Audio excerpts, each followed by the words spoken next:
Marbella with Him and Her are proud to be sponsored by the friendliest bar in San Pedro, the Hogan Stand. The place for amazing food, live music and sport, karaoke, quizzes, and a welcoming smile. Why would you want to go anywhere else? Check out their Instagram page at the Hogan Stand and at the Hogan Hackers for their golf society. This podcast may contain adult themes and strong language.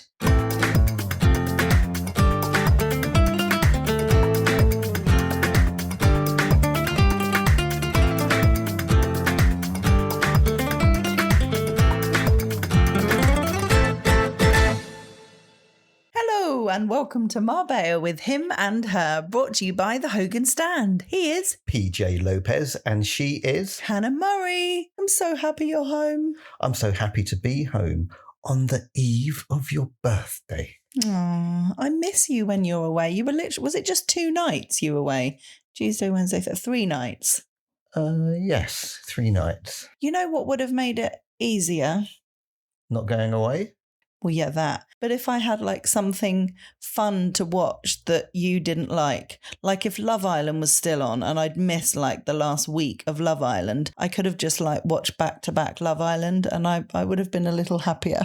What about Horrid Henry or something like that? No, I didn't know. All the things I'm like really excited about watching, I'm watching with you. So I was just kind of waiting for you to come home. I missed you. Yeah, well, I was too busy. I didn't really miss you. Oh, stop.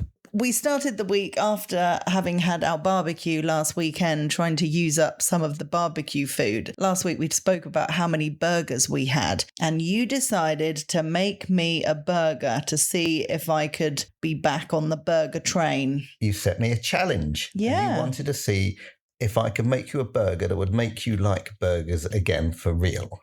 And I have to say it was delicious. I kept it simple. You did. It was really, there wasn't like loads of shit spewing out of it, loads of sauce and ugh. It wasn't messy. No, it was just a very traditional burger. So I used 2 of the beef patties. So I toasted the buns as well. Extra care. Of course, yeah. And I put some cheese sliced on the bottom, then the burger, and then the next burger, obviously, then a cheese slice on top of that. And then I put some gherkins on that sliced, and then I put tomato ketchup and some American mustard. It was really nice. The flavours were gorgeous. I loved it. Thank you very much. I will eat burgers from now on, but only if you make them. Yeah, well, I took loads of packets into work. And I did. I took stuff. And they sent me videos. So somebody took a grill in and they had a burger day the following day. Oh, that's cool. Yeah, so when I was in the UK, they sent me some videos of them all cooking burgers and having burgers for lunch. Oh, nice. I'm glad they all went to good use. So I took you to Marbella bus station on Tuesday evening for you to get the bus to Malaga Airport. And it was a really smooth, quick journey, wasn't it? Yeah, it was packed though, wasn't it? So many people getting on the bus. So many people. So it took 40 minutes, basically. It went up the motorway and the toll road because they take the toll road. That's part of your fare. But the funny thing is, when we got to Malaga Airport, I was like, oh, I wonder if we're at the right place because nobody got off. And I was like one of only 2 people who got off. So all those other people weren't going to Malaga Airport. They were going wherever the bus was going after that. Oh, interesting. Which is why they had no luggage. Yes, I wondered that because none of them had luggage. They all had like handbags and yeah, so weird. I'm not sure if it went on to Malaga City or if it went into Torremolinos. Okay, interesting. So possibly they were going elsewhere. So I was like a loon. So I stood there because I wanted to wave goodbye. And obviously I was standing in the lit bus station. And when I was looking at you when the bus was pulling away, I couldn't see you because obviously the bus was dark. But just in case you were still looking at me, I was waving like mad. And you said you could see me just as the bus pulled away. Just as the bus pulled away, I could, yes. But then I realised as I was walking back into the bus station that the bus was going to be driving round the back and I'd see you as I came out the other side. So I walked really quickly and I was standing by the side of the road and again I couldn't see you, so I had no idea whether you could see me or not. So I was standing there like a loon, waving, realising that you might not have seen me. I didn't see you. Well, I thought that was it. You'd gone. I thought you were in the car on your way home. I didn't know you were going to be standing there like a mad person. I wonder if other people on the bus were waving Quite possibly. Quite possibly. I'm sure I heard people say there's some like loon woman over there. She'd probably escaped from the asylum. Well, that was me. But I will say, while we're on the bus situation, I mean, I'm very lucky because most of the time you will give me a lift to the airport, but not all the time. If I'm getting an early flight, I don't really want to get you up stupidly early just to take me to the airport. And also, the bus is only like €8 or €9.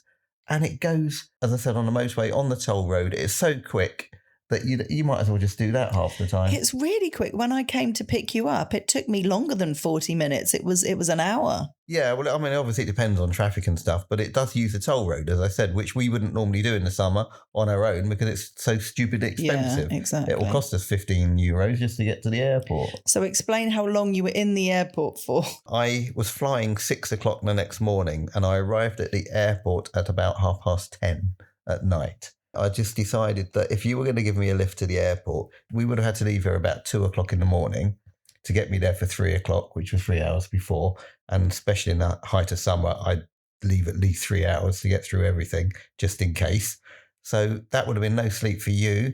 And it would have been a really silly sort of situation. So I just decided to go on the bus and just hang around. I went into the cafe place, which was not too busy, got a nice comfy seat. Got a litre of Guinness. I can't believe it was a litre of Guinness. I said, would you do Guinness? And he said, yes. Do you want half a litre or a litre? I thought, a litre? It was huge. I had to use both hands to pick it up. So that kept me busy for a while. And then I sort of just put my head in my hands and fell asleep. So I slept there sort of pretty much. It was open all night. So yeah, it wasn't too bad. Then I went to go through to passport control at about 3 o'clock in the morning, quite a long time before my flight. But the weird thing is, I could see people in a queue and you have to do the zigzag. And as I was doing the zigzag, I looked and there was absolutely nobody on the passport control. So people were queuing, but there was actually nobody they there were locked. to let you the through. Gates were locked. Oh. And I thought, is that just like UK? But then I could see the EU one and I could see people standing there and they were queuing as well. So obviously when I say the EU one, it's non-Schengen. So the Irish and maybe people getting Moroccan flights and things like that, they still have to go through there as well. So were some of them open? It wasn't they were shut because of the time? No, they were all shut. Oh, they were all shut. So maybe it was they shut between... No, there were flights about to go. People were getting really panicky. Oh. Like people were queuing up, waiting to get through to get their flights. I assume they must have done a shift change and the new shift had either gone and had coffee with the old shift and just thought, fuck it. But it took them a good 20 minutes plus to arrive. Oh, God. I hope people didn't miss their flights. You were obviously not panicking. No, I wasn't panicking at all. I was a bit pissed off that I'd left my comfy seat and was standing up. But yeah, once we got through, I just set myself up and I got through and the coffee place wasn't open. But about half an hour after sitting down, it did open. So I went and had a coffee. So would you do it again? Would you recommend it? I've done it before, baby. Yeah, so it's not too bad. Spending the night in the airport. It's not the funnest thing to do, but, sometimes necessity and all that sort of thing. Needs must. We had a lovely message from our friends Steph and Frank the other night. They have a Winnebago, which is fabulous. We've been in it. It's got all the mod cons. It's brilliant. And they have a fabulous life driving around Europe, basically. Not the whole time, but whenever they can, and get to visit just amazing places. They've got some gorgeous dogs and they really enjoy walking and exploring. And I literally live my best life going through their holiday photos. Oh, it looks like they're having so much fun. And being hashers, they meet up with lots of hash groups in different places as well and join in the hashes, which is like having another family everywhere you go, basically. Yeah, definitely. So Steph messaged me saying how much they've been enjoying our podcast. They've been catching up on previous episodes. And she was saying the kilometres are just rolling by. And we've been listening to your podcast in Germany, Poland and the Czech Republic. Wow, that'll add on a few extra countries for our listeners. Oh, yes, thank you. Thanks, guys. We're international, baby. Yeah, but lovely that you're listening to us and I hope you continue to enjoy us. Yeah, it's nice. It's what I envisioned for it. Before we started doing the podcast, whenever we went on a road trip, we always listened back-to-back podcasts. It's a great time to catch up on stuff. And if you find a podcast that you enjoy, whether it's something that's really serious that you're learning something from or something that's just a bit of fun like ours, and the podcasts that I listen to are just a bit of fun and really entertaining, then it keeps you going during your travels. So I love that other people are finding our podcast in a way that we were finding others. Yeah, well, I did that actually on the flight. I knew that I was going to have a fairly long flight and I didn't want to just sit there doing nothing. So I downloaded Dish, latest episode, and I listen to it during the flight. We like Dish. That's one of our faves. So there was an eclipse this week. You may be well aware of that. A total eclipse of my heart. Yes. So I had a guy called Ken Campbell on my show on Monday. We always call him our resident astronomer, but he hasn't been on for years. He's from Liverpool and he used to live here on the coast in Fringarola, and he moved back to the UK about 15 years ago, he was telling me. So since then, we've had a few chats on the phone, and he contacted me ahead of time about this eclipse, said he was flying to Spain to stay with a friend to see it because southern Spain was a good place to see it. So he came into the studio, and it's the first time we'd seen each other in almost 15 years. I couldn't believe it's been that long. And he reminded me that when he was on the show 11 years ago, when I was doing the breakfast show, and this was on the phone, he was talking about the fact that in 12 years' time, there's going to be an incredible total eclipse that will be completely visible from southern Spain. And he said it's going to be epic. He said, make sure you put it in your diary, Hannah. And Rob, who was doing the show with me back then, we were laughing, saying, put it in your diary for 12 years' time, you know, as if that was miles into the future. There'll be spaceships in the streets in 12 years' time. And he pointed out that next year is 12 years since he was on my show talking about it. Wow, do you realise you weren't even married when he told you that? I know. I literally said to him, so much has happened since we last seen each other. I literally said, I'm married now. He's like, I know. We're friends on Facebook. Are you saying your life took a downward turn? Absolutely not. Okay, carry on then. I can't believe you'd think that. So yes, he brought me some glasses as well, some Eclipse glasses, which was very kind of him. And you could have resold those. They were in high demand, short supply. I have to share something with you which really made me chuckle. I don't want to I was going to say I don't want to take the piss out of people. Clearly I'm about to. So hold your horses. So I'm part of this WhatsApp group on the Costa del Sol, which is women, basically women supporting other women businesses, and you promote yourself and things like that, and people ask questions and whatever. Anyway, on the day of the eclipse, loads of people were posting a bit last minute, where can I get some glasses from? Where's the best place? And people were giving advice. And on this group, this woman who I don't know said some things that really shocked me that I haven't seen anywhere else that was about the eclipse. People were asking where they could get glasses from. And this woman said, please do not look at the eclipse. The ancient scriptures do not advise it because it has a very negative effect on a person. Eclipses are a very sacred time for intense inner work and self-reflection, to the extent that we shouldn't even be outside during an eclipse. And once it's over, we should take a bath to cleanse all the energies from our aura. Oh. Did you have a bath? No. Did you cleanse your aura? No, and I did go outside. Well, you're screwed then. I mean, is it wrong that I laughed at that and thought, oh, come on? Yes, I think it is. Oh, you think I should have respected that and followed her instructions? No. Well, quite just exactly. Respect somebody's own opinions of those sort of things. Oh, all right, Mum. Don't call me Mum. Come on, that's stupid, isn't it? Is it? Do you know?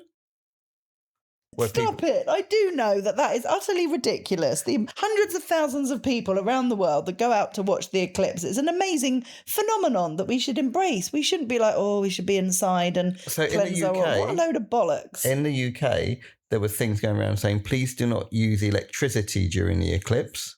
Please do not go in the water during the eclipse because it's dangerous. I'm not sure please. Why. And loads, a big, massive list of things that you shouldn't do during an eclipse. So I think there's a lot of people jumping on a bandwagon. And it's just ridiculous. I mean, how many headline stories were there of people who electrocuted themselves during the eclipse? Are you telling me that nobody in the UK used the electricity?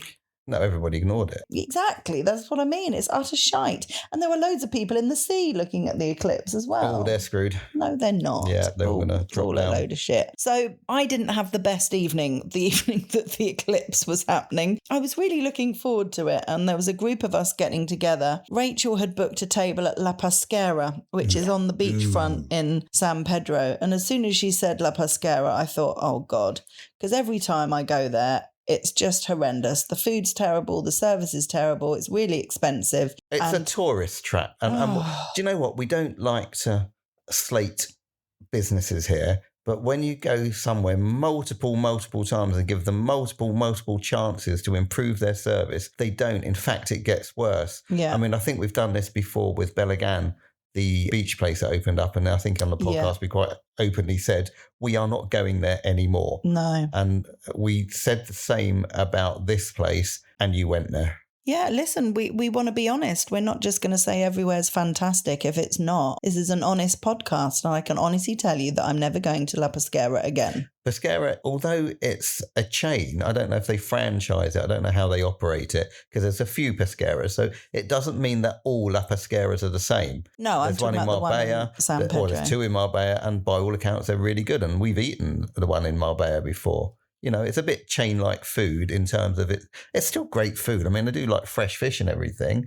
It's just not an independent restaurant. But the one in San Pedro is appalling. Their Russian salad was €19. That is insane. You can't justify €19 for that. No. I'm guessing Putin made it. You can't say that word. Why not? He's the Russian leader. Maybe he made the salad with his bare hands. Ooh. God's sake, can't say anything these days. Ridiculous. So something which really made us chuckle, there was like loads of us down on the beach, loads of people from Hogan's and things, and Ross and Amy were there with the kids, so I was chatting with them for quite a while. And Ross got a message from, I'm not entirely sure who, but a mate or someone he knew, whatever, that said... Sorry. It said, how's your eclipse going? How's your eclipse going? And he was like, fine. It was like a really odd question. Not like, oh, I hope you're having a great New Year's Eve, or what. How's your eclipse going? It was a really odd one. It's like, well, made us chuckle. It's sort of covered up by the moon. And exactly. Isn't it the same for everybody? Not sure how you answer it other than, fine, thanks. How's yours going? Oh, too funny. Talking of which, in the UK, it was quite eerie because it did actually go quite dark. Did it? Yeah, so it wasn't quite as close to sunset as yours was over here. When it did happen in the UK, the sun was still quite high in the sky. And then when it got covered, you could just see that it went a bit dusk-like. And then by the time it gone the other side, it was getting dusky anyway, so we didn't see it come out again so much. But we certainly saw it go into it. Oh, nice. It was because it was a strange dusk. It wasn't a normal dusk. Yeah, it was weird. I was sort of a little bit disappointed, to be honest. I think I was expecting a little bit more. I mean, it went behind a tree and I mean, that wasn't great. We were all out there on the beach trying to see it. And yeah, I think that tied with all the disappointment of La Pesquera. We were all going there for food, but we didn't end up ordering because they took far too long. Rachel had booked a table of 8 and they'd given us like a table of 12. So this couple came along and asked if they could sit there. So Rachel said, yeah, of course. And then eventually when a guy came along, Rachel asked if we could do separate bills and he was saying, no, one bill for the whole table. And Rachel was like, oh, but they're not with us. And he was like, well, yeah, they're sitting on your table.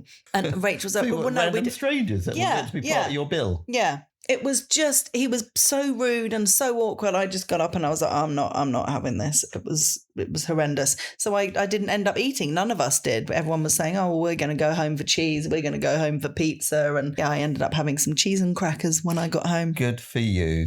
But then I started feeling really bad. I was looking online and people from Spain, from the Costa del Sol, and also people in the UK or Ibiza, Mallorca, people getting different views, people talking about it being the most amazing, beautiful spiritual experience. And I started feeling really bad that maybe I was a bit negative and I should have appreciated it more.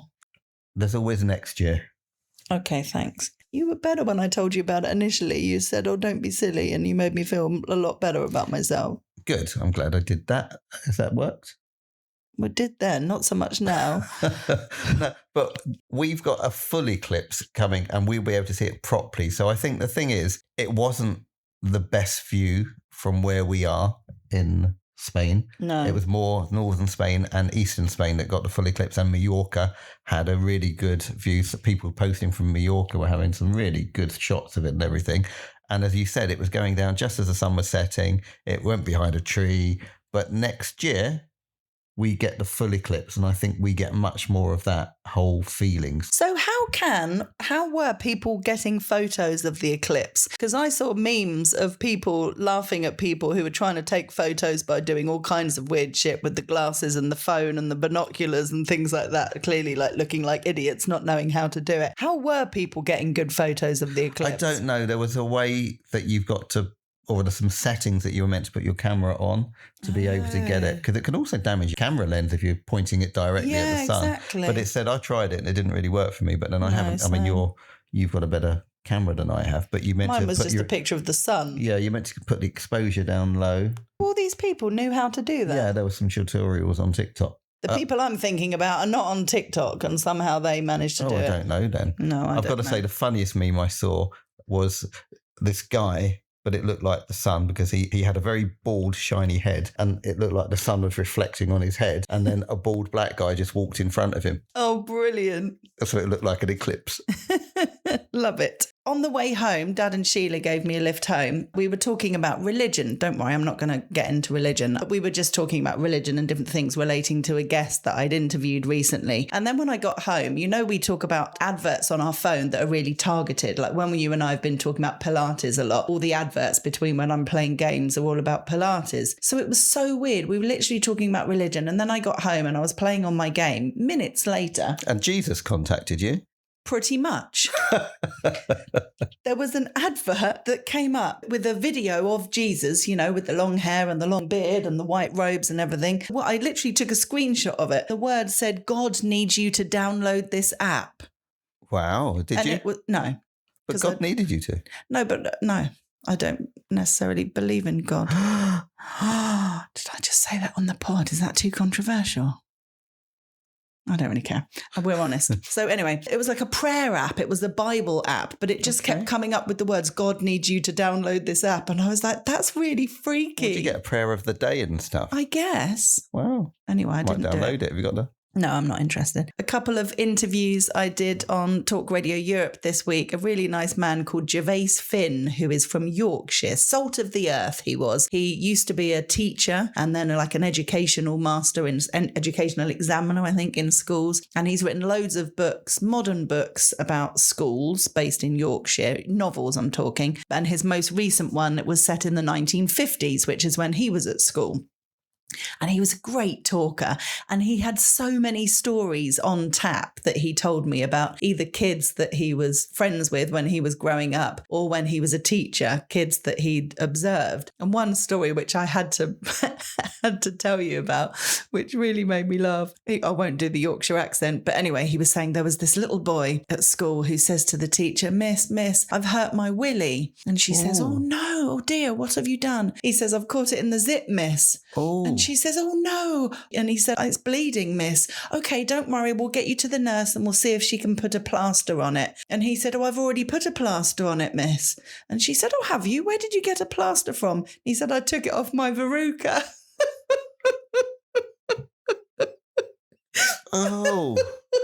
Oh no.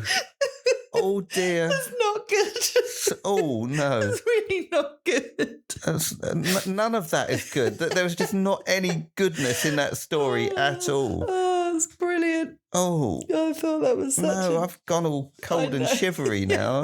But the teacher was like, no. You don't want to sort of start explaining all that. How did you get onto that subject? No, he was just constantly telling me funny stories about kids at school and the things they say. Mind you, I've got to say, though, what I will say is it did stop it from bleeding. Oh, stop it. Stop it, you weirdo. I had two lovely gentlemen come into the studio this week called Kevin and Albert from the Netherlands, and they are part of a pop group called Club Orange. They were so nice, and I love this concept so much. Basically, these are older men in their 40s and 50s who are successful businessmen, business owners from the Netherlands, but they all love singing and dancing, and it was their dream to start a pop band, so they decided they would. So they're like a boy band, although I said you're kind of like a man band. It's a mature boy band. A mature boy band. Yeah. And they're really fun. They're on Instagram, cluborange_music, I think they were. And Vamos de Fiesta is their song for the summer. And they've recorded it both in Spanish and in English because they all have holiday homes in Spain. So they come over here. So they love Spain. So yeah, they were great. And I just thought, what a great concept. They were just proving that it's never too late. They said it's all fun. We just love singing. We love dancing. We love spending time together and hanging out. And I love that. And they've got this following, funnily enough, they've got a following through not performing. So basically they were due to end Madrid Pride recently. They were the final act to perform on stage. The show was supposed to finish at midnight. And as these things do, it overran. So literally they got on stage ready to perform and then the police came along and shut the whole thing down. So they actually never got to perform. But people were filming this. So then they went viral and people felt sorry for them. And, we wouldn't have got to hear your song. And so they literally went viral through not performing. And now they've got loads of followers. Isn't that brilliant? So do you think we can go viral for not doing a really good podcast? No, it's not quite the same. If we get a video of the police arresting us, I mean, that could work. But I don't really want to be arrested. No, let's carry on. Yeah. I also interviewed a very funny Spanish comedian called Sergi Polo, who we are seeing tonight in Estepona. Yeah, I've seen some of his stuff online. He's got a TikTok channel, hasn't he? Yeah, he's brilliant. Good. So he's from Barcelona. Barcelona. No, I was doing an impression of from Fawlty Towers. No, I did the impression from. No, Sybil Fordy says he's from Barcelona. Oh, I was doing Manuel. Okay, fucking hell, tumbleweed. Anyway, Sergi Polo, he's from Barcelona and he performs either in Spanish, in Catalan or in English. He's very, very multilingual, multi-talented and very funny. And he always pulls on the audience and has a joke with them. Literally go onto TikTok or Instagram, Sergi Polo, SERGIPOLO. He's really, really funny. So we're looking forward to seeing him tonight in Estepona. We are recording this and putting it out on Saturday evening. He's quite a well-known stand-up comedian in Spain. Yeah. Quite a few people know him. People in the office that have heard of him and know him. Exciting.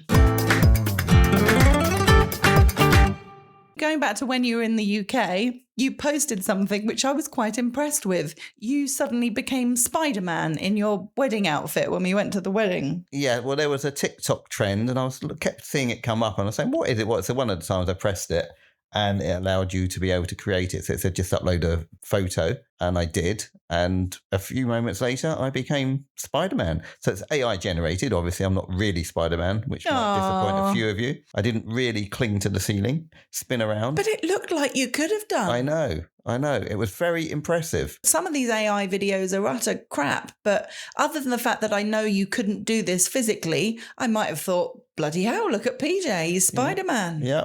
So, that was very good. Yes, I'm impressed. My cousin Bill in the UK posted a picture that I was utterly shocked by. He was, which is why he posted it. And I saw it and was like, oh my God. I think it was in his local supermarket. He went in and there were stacks and stacks of Cadbury's Christmas chocolate boxes with pictures of snowmen and snow and everything on, advertising Christmas on the 13th of August when it's 37 degrees outside in the UK. I've got to say, though, we're less than half a year to Christmas. Well, exactly. Who's going to buy Christmas chocolate boxes in August? They're all in the supermarkets. Here? No, in the UK. Like literally all the supermarkets have tubs of the chocolates in the moment. Really? Uh-huh. That's ridiculous. I nearly bought some, but I just thought it might melt. Well, that's why they do it, because of idiots like you that go, maybe I'll just get some. I don't talk like that. Okay, sorry. This was weird. So when I was driving to pick you up, I was slightly nervous I was going to be late because you messaged me and said that you'd landed and I was still driving to the airport. As it was, obviously, it took you a while to get off the plane and passport control and everything else. So I was waiting for a good half an hour or so, which is what I sort of expected. But I obviously don't use the phone while driving, but it comes up on the hands-free that you'd sent me a message. So I literally can just press a button on the thing in front of me in order to reply. And I say what my reply is. And then she says it back to me and says, do you want to send this message? And then I say yes or no, and then can redo it. So my message was, I said, yay, exclamation mark. I'm still driving. I'll be there. So whatever. Anyway, I did. But the first bit was yay, exclamation mark. That's what I wanted to say. And then when she said it back to me, I was laughing so much because she said yay with such excitement and glee because I'd said exclamation mark afterwards. She said the word yay differently to the rest of the message. She literally went, do you want to send this message? Yay! I'm on my way. I was pissing myself. I was like, yeah, that's brilliant. Just the way she went, yay! So you've made it a bit more human. Yes, you see? As we're talking about airports and coming back from the airport, we haven't spoken about Gatwick Airport. Okay, I think I had the most expensive little pizza and a glass of wine. Oh, God. So I went into Pizza Express. I could have gone into Nando's, but there was a queue to get to Nando's. I really didn't want to queue. So I thought, do you know what? There was no one going into Pizza Express or going there. Probably why, because it's so expensive. But anyway, I went in there. I ordered a pizza. And it was quite a smallish pizza. You know, I'm used to Pizza Express pizzas being quite big, but it wasn't. It was like half the size. And as I said, I had a glass of wine and that was £31. Do you know how much the wine was compared to the pizza? Do you know how much they were each? Yeah, the wine was about 13. Yeah. When I had a glass of wine, it was 15. That was in Wagamama. So yeah, crazy money. Yeah, it really is. But I had to do a bit of last minute birthday shopping while I was there. Mm-hmm. And I did actually get a little bit excited when I got home and gave you one of your birthday presents. What was it? You've got me a Dr. Pawpaw lip balm, but it's got colour in it. So it's got a lip tint to it. Yeah, so I did research. Everywhere I went in the UK, I was looking for Dr. Pawpaw and couldn't find it in any of the shops I went into. Only, I mean, Kroger. They just about have like water and anything else. And I looked up on where I could get it at Gatwick Airport and it said, it should be stocked in Boots or W.H. Smith. And I was like, W.H. Smith? They books and chocolates. But anyway, so I went into Boots, asked them if they had any Dr. Pawpaw, and they didn't. And looked at me very strangely and said, what?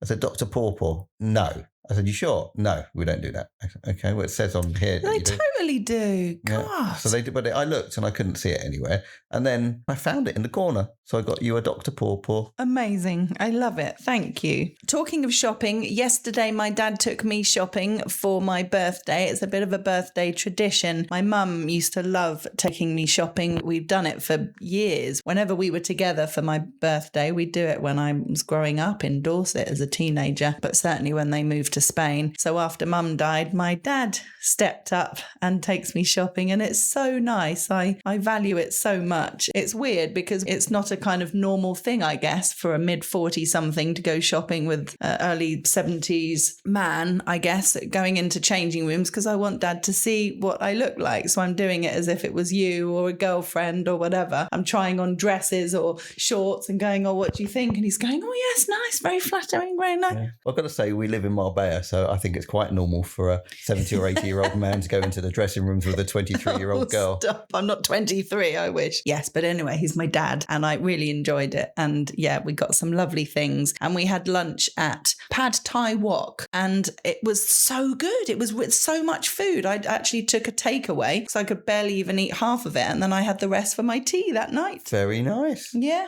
I have a question. Okay. Do you think anyone refers to themselves as being photogenic? Oh. Have you ever heard anyone say, I'm really photogenic? No, I think it's what somebody else says about somebody when they see photos of them. They say, oh, God, you're really photogenic. It's interesting, isn't it? I was thinking about it because Nicole, who I did on Good Morning Spain, the host of Good Morning Spain, sent me a lovely photo the other day from years ago. And it's me not touching her dog.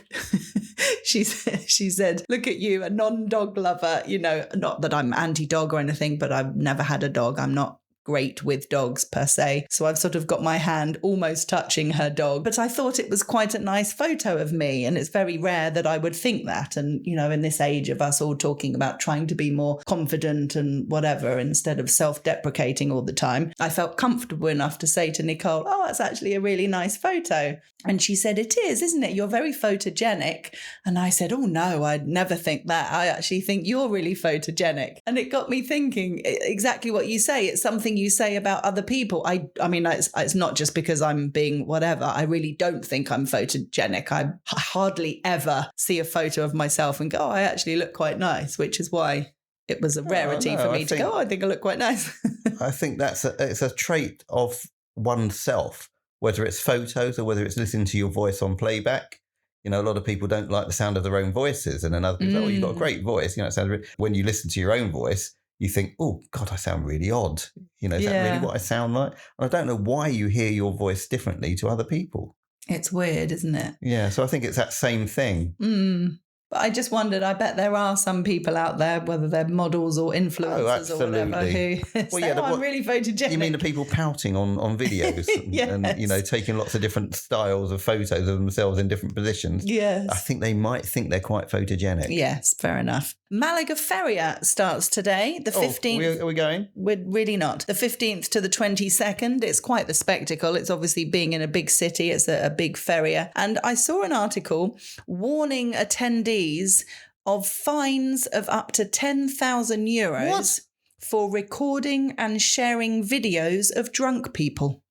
Okay. I was like, what? You could get fined for that? Yeah, I had to keep rereading it. Apparently, it's the thing. It started in the Seville Feria in 2019 with the hashtag Papagorda, which basically means parrot. And there's a bit of a horrible side to it. The idea is you're kind of encouraging people, even your mates allegedly, to be drunk, to drink more and then do stupid stuff and film them and put it online. So it's actually not that nice. Oh, okay. Well, no, that's not nice. No, but I don't know quite how they determine that. Yeah, I get why they brought this in then, because obviously people were doing it, getting people to do things that are stupid and probably life-threatening. And very dangerous. I don't know about that. No, I think that's probably what it is. And that's why they brought a thing in to stop people doing it. I can only imagine that's what it is. Yeah, I guess. Because initially I was like, what? Yeah, so that sort of makes sense. Well, yeah, don't do stupid shit while you're drunk should be a rule anyway. You could sue me. I've got loads of videos of you drunk. Loads. All right, thanks. But hopefully not doing anything dangerous. No, not doing anything. In fact, check out the snippet of last week's podcast. There's a good example there. Okay. Moving on to a couple of articles from our collaborators, the Euro Weekly News. You may or may not realise, if you are on the Costa del Sol, that there was a magnitude 5 earthquake at 1 a.m. this morning. Did the earth move for you? Sorry, but no. Has it ever moved for you? Of course, dear. It was just outside Granada, the epicentre of this earthquake. It does say that no one was hurt, thank goodness. But there are pictures of buildings and cars and things that have been destroyed. It really did. According to The Sun, there was a headline on there that a massive earthquake in southern Spain, hotels evacuated and roads fell apart. Sounds slightly more dramatic than it was. I think they might have exaggerated that slightly. But they felt it in Nerja. One of my co-presenters on TRE, he lives in Nerja, and he said his building shook, which is quite scary. Interestingly enough, Issa at work messaged me to say that her grandparents messaged her to say, is she okay? Because there's been an earthquake. So they obviously saw it on the news. And I said, oh, yeah, there was in Granada, and it was felt in Nerja. And she said, oh, it was really weird because there was some stuff in her apartment on the floor. No way. And she's trying to figure out why, and obviously must have been because of that. Oh, how weird. Yeah. I mean, we heard storms, didn't we? That woke us up in the night. There was all happened last night. Thunder and lightning and very, very frightening. Galileo. So, yeah, there was a lot going on. But there's always a bit of rain in August every year. People go, it never rains in August, but it does every year. And we always have a thunderstorm. Yeah. But it happened during the night this time. Yes. Cat shit herself. Not literally, but I mean, she was on the bed, very, very quiet, scared, and timid. She doesn't like it. No, she didn't like it. So she was cuddled up last night. I hope it doesn't rain on my birthday tomorrow. That would be quite shit. It would be, yes. It'll be fine, though. There was a warning, another warning, asking people to be careful of hotel scams. And this, I think, is really difficult because it's really convincing. People are getting WhatsApp messages, which includes their name, a hotel that they've booked, including the correct booking number. and it's asking them to confirm details and things like that. And it looks so real because all the details are right. Yeah, so it's basically what's happened is that they've hacked into the hotel system and then they're pretending that they're sending stuff out. And yeah, it basically, if you have a hotel booked and they're asking you for payment details beforehand, don't, or contact the hotel directly. Exactly. Not from the number that they've given in the email. Look the phone number up online. This is WhatsApp. Yeah, or WhatsApp. But look the phone number up online and contact the hotel directly. There was another scam that I saw, which is a bit similar, which is to do with rented accommodation, as in booking.com or Airbnb. And it was a similar thing, saying that they need to book it, but they need to pay by credit card. And it's a company credit card. And in order to do it, can they please download the document, which is their authorization document or something? And it's a scam, and it obviously hacks into the computers and all stuff. God. So, yeah, there's quite a few things going around at the moment. So be very aware. And also, as AI rolls out, we're all loving AI and it's, rah, AI and all this sort of thing. Just look out even more because it's becoming quite dangerous and quite easy even to pretend you are somebody. So there is a scam. It's been going on for years, if you remember, where parents would get a message from their kids saying, oh, I can't get home, I need cab fare home, blah. And it's not, it's a scam to try and get money from people and all that sort of thing. Well, now it's probably quite easy to do a video, even pretending to be that person with some of this software. So, it's just like, wow, how do you know what's real and what's not real? It's getting beyond a joke, to be honest. Yeah, be really, really careful, particularly with bank details. Don't be sending bank details in a WhatsApp or an email ever, unless you 100% know, as PJ said, call the hotel separately with the phone number that's on the website and ask them. Yeah, because when you've got things booked, you're a little bit more vulnerable. You're a bit like, oh my God, no, I'm looking forward to this. My flights or a problem? Yeah, so you end up doing things that you might not normally do. And one more thing to mention from the Euro Weekly News, there was an article talking about Spain's oldest lifeguard who still swims 2 kilometres before work. He's based in Torrox. Guess how old he is? Don't overestimate, otherwise it won't be such a good story. 62. He is 72. Wow, good on him. I know, amazing. Okay. You're not just thinking, I could do that. Well, you're not 72, babe. No, I can't swim either really that well. No, so okay. Don't think I'll make a very good lifeguard. You could do it, no.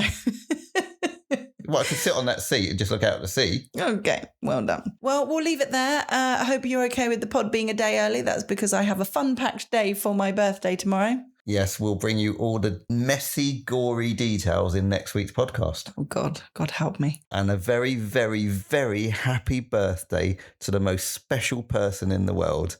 And I hope you have a lovely time too. That was almost so nice. You nearly made me cry for the right reasons. Now I'm like, yeah, whatever. It is goodbye from him. And it's goodbye from her.